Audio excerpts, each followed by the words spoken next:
Hello, my name is Chary, and welcome to Mirror Mirror.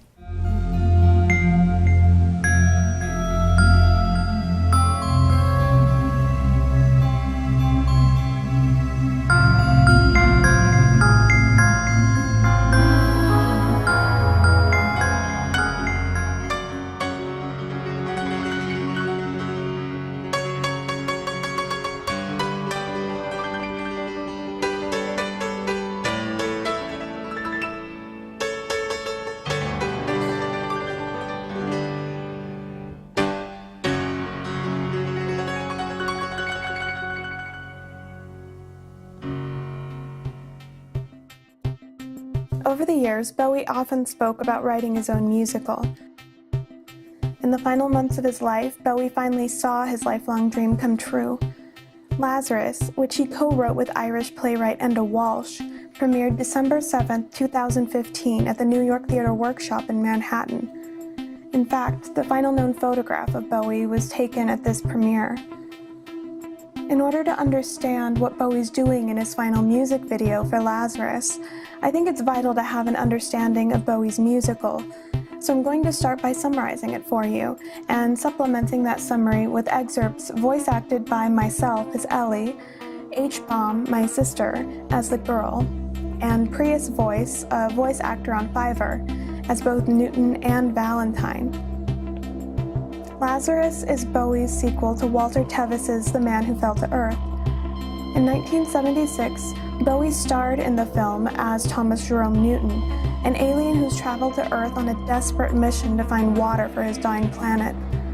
Newton's people are far more technologically advanced than Earth, and they send Newton to Earth with formulas and blueprints for technology that hasn't been developed on Earth yet.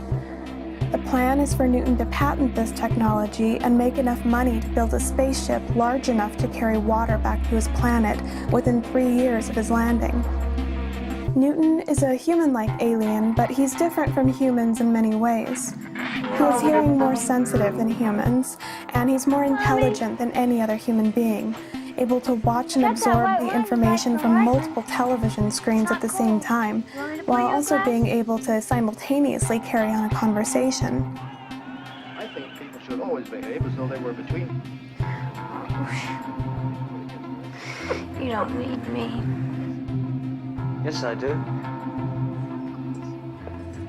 This ability seems to stem from the fact that his race is a telepathic one, communicating via thoughts, which means that a large attention span would have been a necessary evolutionary adaptation for Newton. Newton's race seems to communicate not only through words, but also through images. As Newton navigates the Earth, he's bombarded with images from his home planet, which appear to be communications from his people, rather than memories or thoughts of his own. They're often involuntary and violent, and they completely absorb and exhaust him. Newton takes off his human disguise in the film, revealing his alien appearance in a poignant scene that takes place when he first attempts to leave Mary Lou.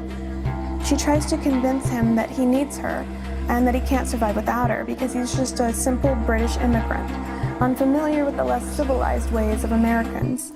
You're an alien! You know what would happen if they found out your visa had expired? You don't know. How could you? You're simple. You don't understand how we live here. In making this argument, Mary Lou is essentially pointing to Newton's apparently delicate nature.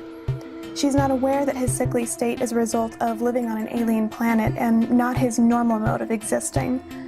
So in response to Mary Lou's almost cruel arguments, Newton removes his false eyelashes, his fingernails, contacts, hair, and clothes, revealing his true appearance and identity. Mary Lou is terrified and disgusted by his true appearance.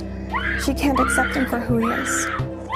But she does relent that he is not the delicate man that he had seemed to her to be. The overall impression I get from the film is that Newton's race is a more evolved, advanced version of humanity. Newton has no nails or hair on his body, not even on his head, and his eyes are yellow with thin black slits like cat eyes. He's very sensitive hearing, sight, and his race is supremely rational.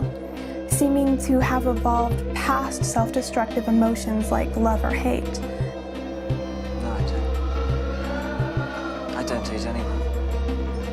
But interestingly, Newton's higher evolutionary status does not make him into the Superman envisioned by Nietzsche and made manifest by Bowie in The Thin White Duke. Newton's higher evolutionary state actually makes him ill-prepared for Earth. Despite his immense intelligence, Newton is neither physically nor emotionally prepared for Earth. Earth's stronger gravity makes Newton constantly frail and sickly, and serves as a metaphor for the way Earth's society also exerts its pull on him. He's not prepared to resist the decadence and moral corruption that his wealth brings, nor is he prepared for the way that Earth's scientists dehumanize him when they begin to suspect that he's an alien. Newton knows that he should work to return to his planet, but the emotional roller coaster of Earth is unlike anything he's experienced on his own cold, rational planet. He becomes emotionally exhausted over time. Because Newton has a large attention span and is used to communicating telepathically, he speaks little, but is generally capable of taking in everything around him. However, his inexperience expressing himself verbally leads him to being trapped in his own head, something Bowie expands on in his play, Lazarus. Newton cannot aptly communicate with Mary Lou, who's both Newton's lover and caretaker throughout the film. So he finds himself both unable to express the pain he feels and turn off the frantic cries of help from people on his planet, whom he can later hear dying after he gives up on his mission. Get out of my mind, all of you! Leave my mind alone. He becomes an alcoholic in his desperation to quiet their voices. Newton's race is not immortal, but they live much longer than people on Earth, so their death throes go on unceasingly for decades.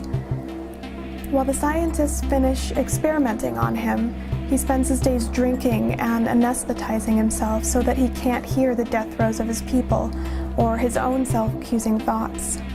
Until one day, the door to his prison is mysteriously left unlocked. Newton flees, uncertain if his release is accidental or intentional. He lives out the rest of his life in hiding, drinking perpetually. It's here that Bowie's musical, Lazarus, picks up. Walsh describes the story of the play in pretty bleak terms. He says it was initially about a man wanting to leave Earth and being helped by some and stopped by others. We started talking about escape, but we ended up talking about a person trying to find rest, about dying in an easier way. Newton would spend his last moments trying to stop a bullying mind that kept him living. In Bowie's play, Newton spends his days drinking gin, holed up in his apartment, watching many, many television screens all at once. He hires a housekeeper, Ellie, whom, it is implied, is hired based on her resemblance to Mary Lou. Over the course of the play, Newton finds himself haunted by various figures whom he knows to be creations of his own bullying mind, but who fascinate him nonetheless. One of his most significant creations is a young girl who appears suddenly in Newton's apartment.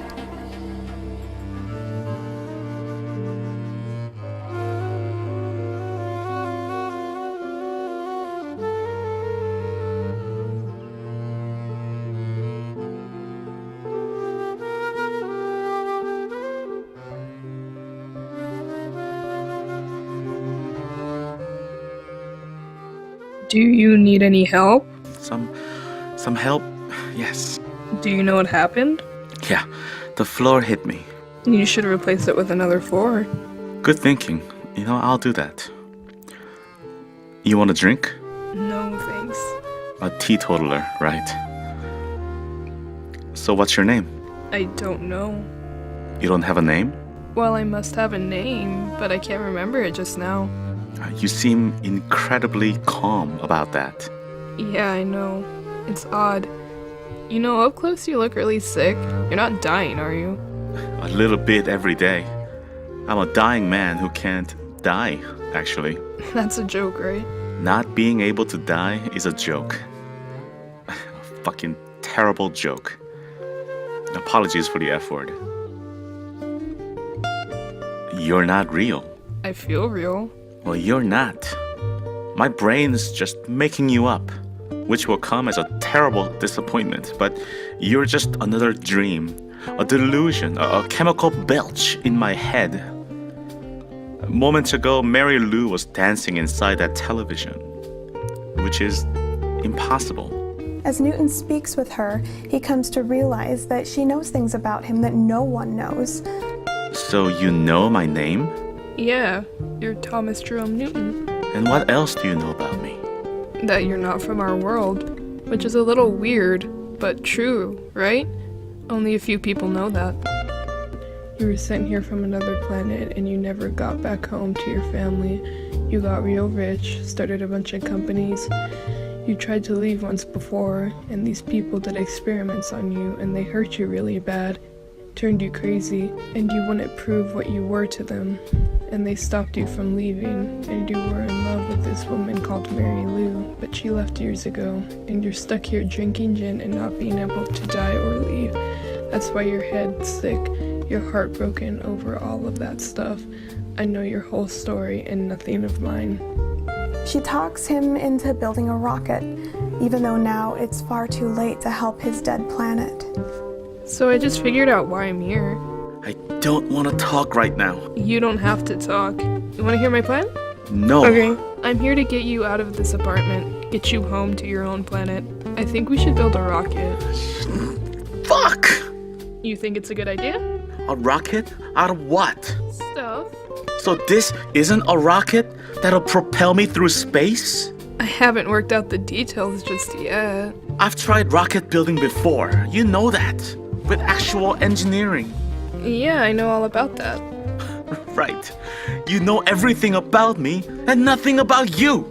You're stuck here heartbroken over Mary Lou. I know that much. You forget about her and you can start making something else.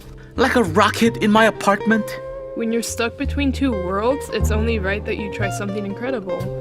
Or something fucking insane. I need to sleep. Just leave. You think I don't want to leave? I've no idea who I am or how I got here, but you're all I've got. You're not a real girl. You're not here. You're inside here. Tell me something I've told no one. Like what? A good memory I have. You had a daughter my age. Your wife and son would stay at home, and you and your daughter used to walk together. You walked to this hill near your house, and reaching the top of the hill, you'd sit in the same place and watch the sky filling the stars. You'd make up stories about traveling through space, and when you paused a little, your daughter would say, "Speak some more, and we'll travel on." Thank you. You knew that you'd end up like this. That's why you let Mary Lou go.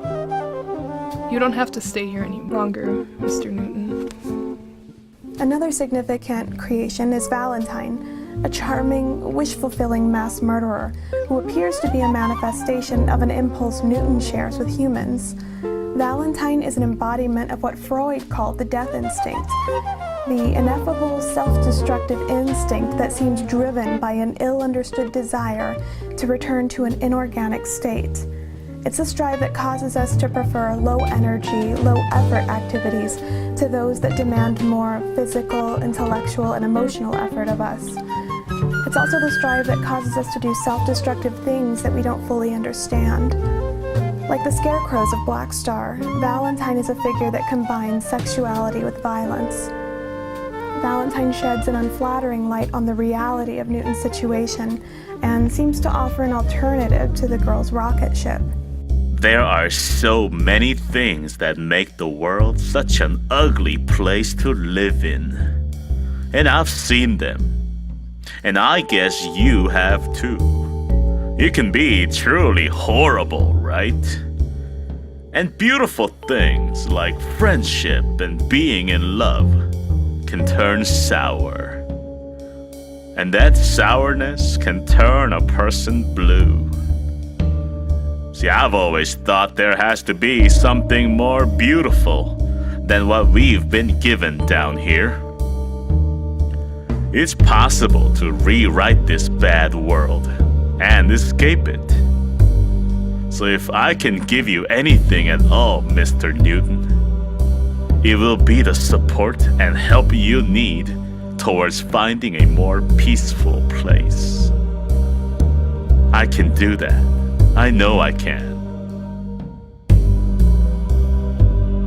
When do you think I could leave? It has to be soon. It will be. This rocket we'll build is really happening? Right? But what will happen next? Is there an end to it? You'll be free. But how will that happen? What makes you know that? Hope. Hope? Right. Then I'm held by that hope. Only that word. There's nothing else. You're not tricking me? You haven't sent that man to hurt me? No, of course not. And soon I'll be in the stars? Valentine reveals to Newton that the girl that he's been dreaming up isn't entirely his own creation. She's got a basis in reality. So they have you celebrating?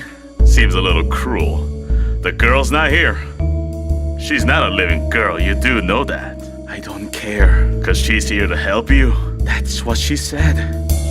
Something from inside your head is spat out and sent to save you. Maybe she is. I don't know.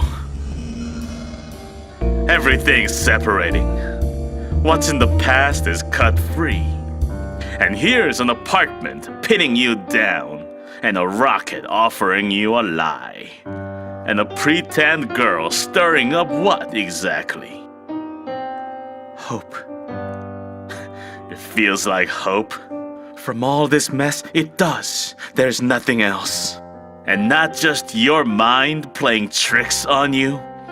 'Cause it's only right to suppose that your brain's going to throw together something disguised as hope. Then I'll take that. I need her. I've seen what you are. Right. I wanted to help. Do something kind. There'll always be a love that needs killing. I can hear them telling me that. Always.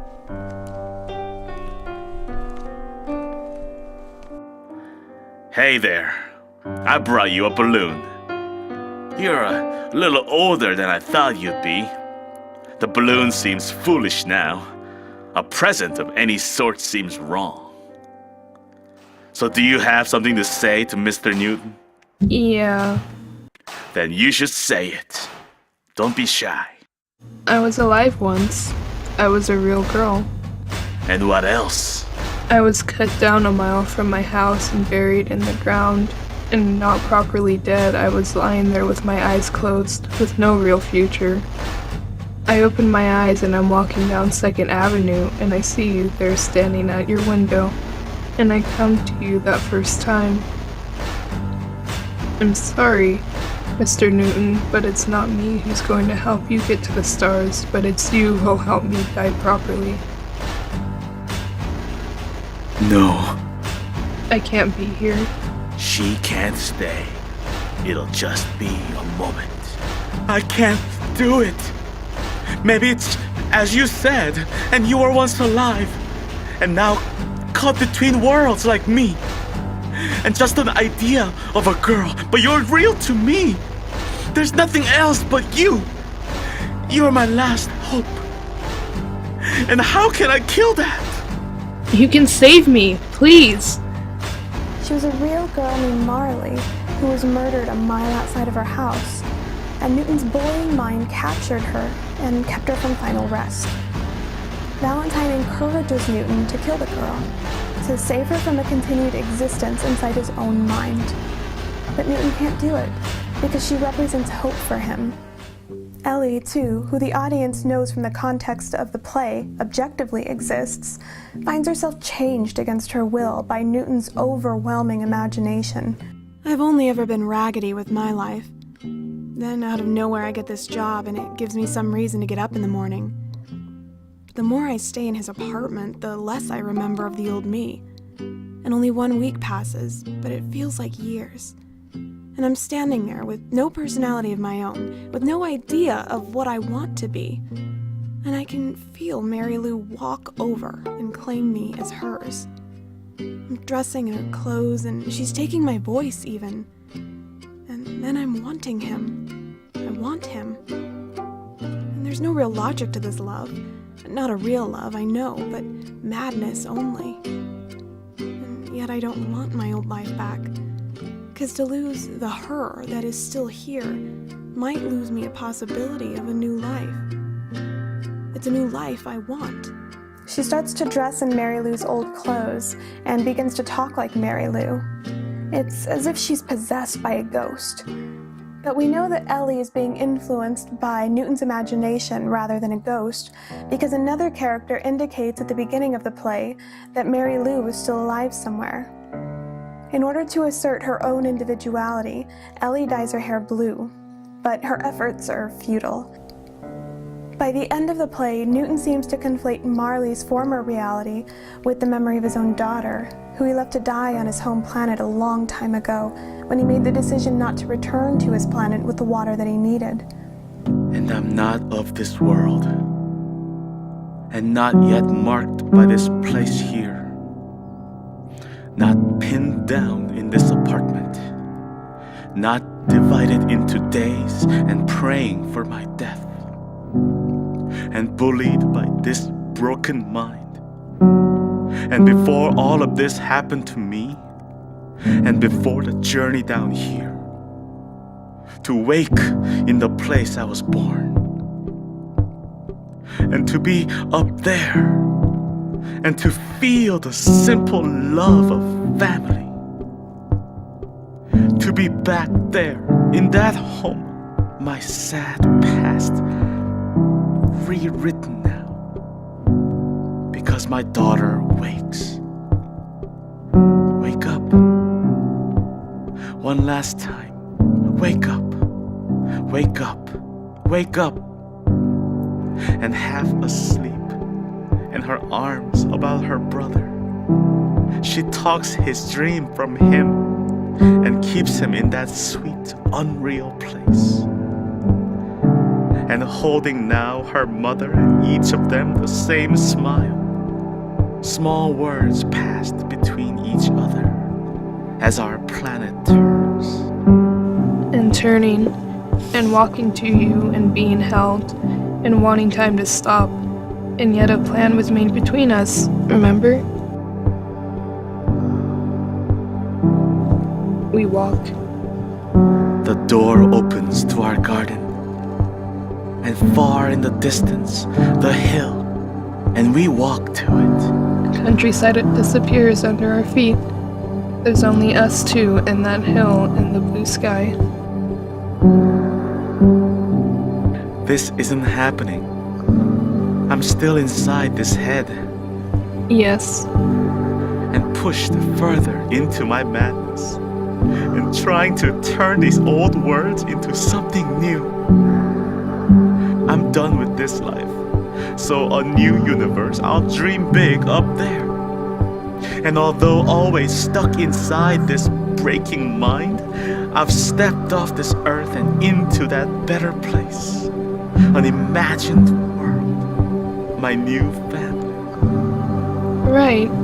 Your new family. I found out my name's Marley, Mr. Newton. So, Marley, do you think we can get lost in these stars? Speak some more, and we'll travel on. Bowie ends his musical by rewriting his caustic, widely misunderstood song Heroes, which, recall, was really about poking fun at two married lovers having an affair by the Berlin Wall. Bowie turns his song into the beautiful love ballad the world always wanted it to be by changing around a few words here and there and turning the song into a duet.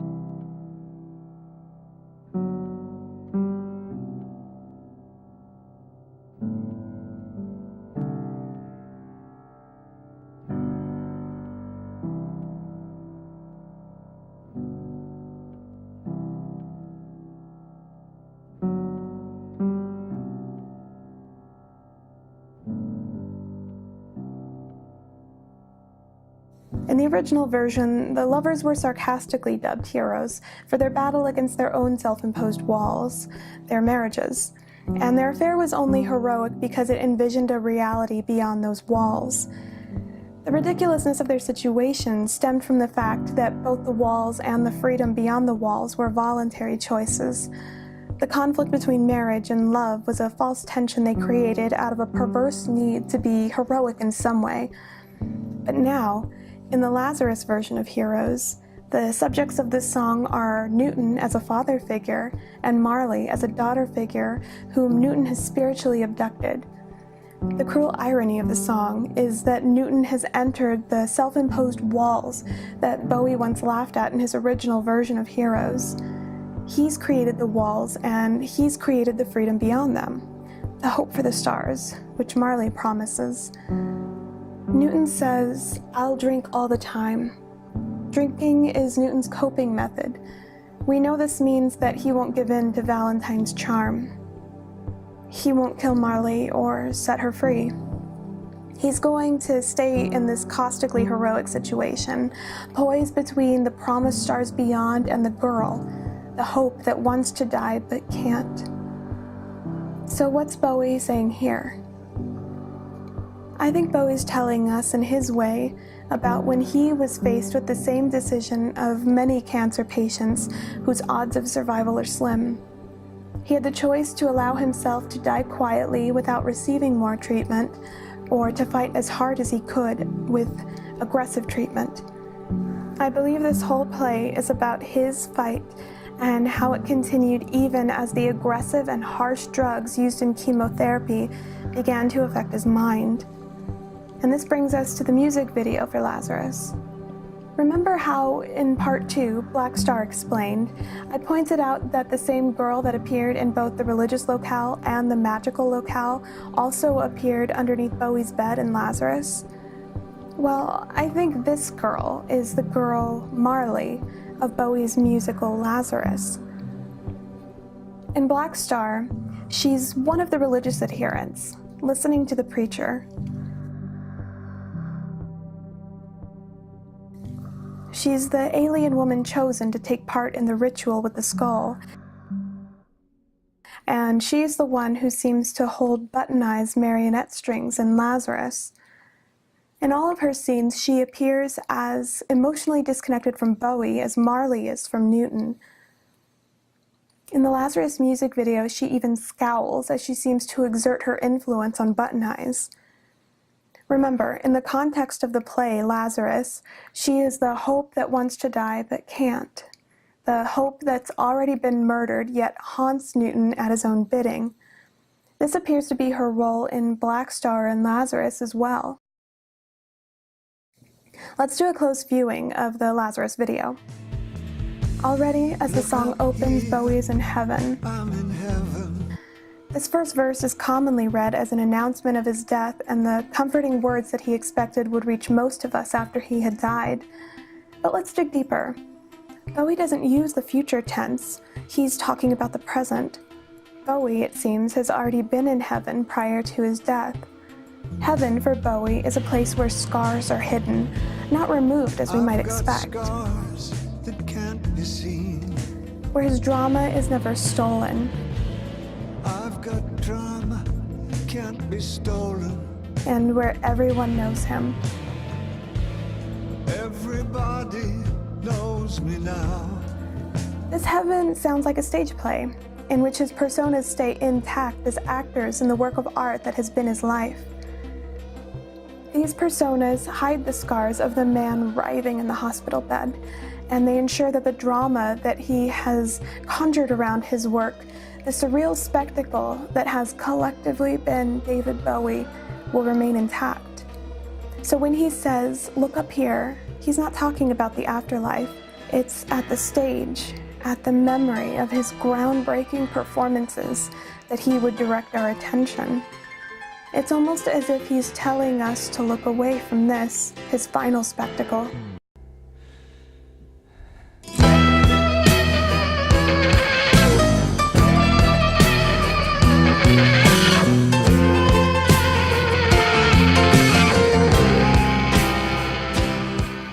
If there's a goodbye note in Lazarus, I think it's here, in the first verse of the song.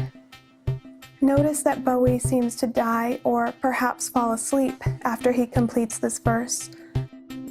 He has nothing more to say to us. What happens next is memory or perhaps a dream, at any rate not reality. And memory not only haunts Bowie as it did Newton, it animates him, raising him from the dead, in this case literally. But before Bowie takes us into the full surreality of his experience, there's a transitionary verse. Look up here, man, I'm in danger. There's fear in these lines, as well as desperation. I've got nothing left to lose. He's literally high, in the sense that he's levitating. I'm so high it makes my brain whirl. But perhaps his chemotherapy also affects his mind. He may also be high in the sense that, as he pointed out in the first verse, he's in heaven. Drop my cell phone down below. Whatever the case, he has dropped his cell phone, so we can't reach him. Then he enigmatically asks, Ain't that just like me? as if something like this has happened before, or as if to playfully interrupt the tension of the intensity of the song. It's a familiar moment that both undermines the tone of the song and adds to its emotional impact by providing a moment of real human connection with Bowie. Ain't that just like me? As I discussed in part 1, the third verse is a real memory of Bowie's. By the time I got to New York, He is the Thin White Duke again, back in New York. I was living like a king. Spending all his money on cocaine in a search for God. Used up all my money. I was looking for your ass, Which only resulted in the discovery of the Thin White Duke, the man god, the Superman. This verse is part memory, part dream, and part play within a play, like Newton's imagined characters in Lazarus, the play. Bowie stiffly, yet expertly, recreates the Duke's classic choreography as the music swells, and we become aware of not merely the Duke's resurrection, but his final takeover. The Duke appears cognizant of the wooden and heart-rending effect that his own fragility has on his movements, and he makes a spectacle of them. He has drama that can't be stolen.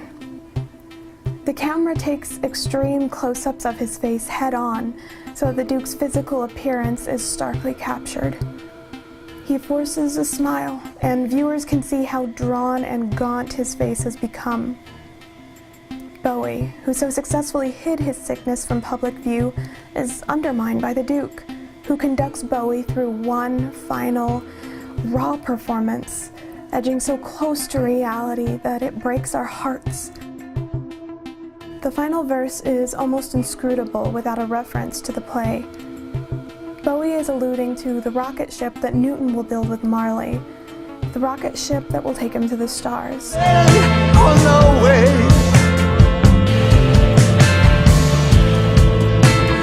You know I'll be free. You'll be free.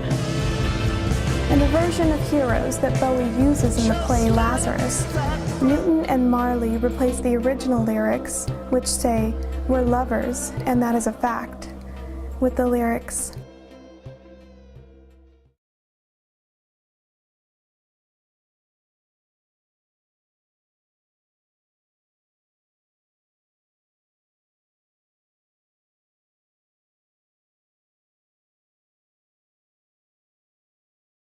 The bluebird Bowie mentions does not appear to be a figure mentioned in the dialogue of the play, but it does, however, have an associative connection to the rocket. The bluebird, of course, can fly wherever it wants, having wings of its own. It's actually a rather conventional symbol of freedom. So conventional that we might expect Bowie to be using it in a subversive way, as he often does other colloquialisms and cliches. The line is made all the more provocative by the fact that Bowie follows it with the line, "Ain't that just like me?" Ain't that just like me? Attentive Bowie listeners know that ostensibly the reference is not like him, but it's perhaps the case that the bluebird holds some personal significance for Bowie that we aren't aware of. He might be referencing a context that we don't have access to and may never have access to. Maybe it's a message for his wife or daughter, or close friends and relatives more broadly. Maybe it's something we aren't meant to understand. So, the Duke, acting counter to Bowie's wishes for privacy, exposes his fragility as he finishes the final act of the drama Bowie has compulsively performed over the course of a lifetime. Then, like a marionette whose dance is done, he droops as though his arms are still connected to the strings. Then he backs into the closet, as if putting away the thin white Duke for good. The moment of unstaunched agony communicated by the stark head-on shot of the Duke engaged in his fragile dance, followed by the closing of the closet doors, is the end of Bowie's drama that the thin white Duke refused to allow his sickness to take from him. Too quickly aged by his sickness, fragile and strained, we see all, yet we are not watching Bowie's farewell to the world. Bowie's already gone, having passed away after the first verse of the song, with his final request that we look up here, that we look away from the thin white Duke's spectacle. We are watching the grainy, grave, wooden thin white Duke marionette that already destroyed Piero, leaving Bowie lost in the process of the 2013 video for Love Is Lost. The Duke returned as the hollow button eyes in Bowie's final days, bullying him into accepting hope that wanted to die, animating him long after he knew his death was coming. Bowie, it seems, undertook the same religious search that had once led him to the Duke, and it led him there once more, much to his own horror. Just as Newton undertook to build a rocket to the stars, knowing that he no longer had any reason for the trip.